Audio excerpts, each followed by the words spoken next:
కాశ్మీర్లో టూరిస్టులపై ఉగ్రవాదుల దాడులను నిరసిస్తూ ఖమ్మం జిల్లా సిపిఐ ఆధ్వర్యంలో ఉగ్రవాదుల దిష్టి బొమ్మను దహనం చేశారు.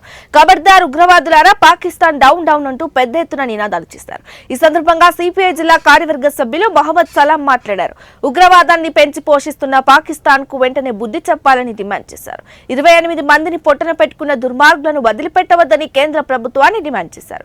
ఈ కార్యక్రమంలో నగర సహాయ కార్యదర్శి యానాలి సాంబశివరెడ్డి, జ్వాలా నరసింహారావు తదితరులు పాల్గొన్నారు.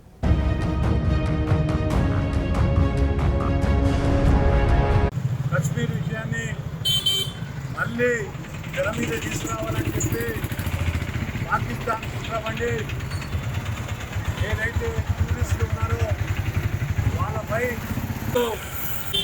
చేయడం జరుగుతుంది. ఉగ్రవాదులు అందరూ కూడా ఈ రోజుని దిశను విధంగా పాటించాలని చెప్పి విజ్ఞప్తి చేస్తూ ఈరోజు ఈ ఘటనపై వెంటనే చర్యలు తీసుకోవాలని కేంద్ర ప్రభుత్వం కఠిన చర్యలు తీసుకొని అవసరమైతే ఏదైతే కార్గిల్లో ఎట్లయితే పోయి పాకిస్తాన్ పై దాడి చేశారో అలాగా అవసరమైతే మన దేశం ఈ చర్యలు ఖండిస్తూ అవసరమైతే మళ్ళీ దాడి చేయాలని చెప్పి మేము విజ్ఞప్తి చేస్తున్నాం. కశ్మీర్ విషయాన్ని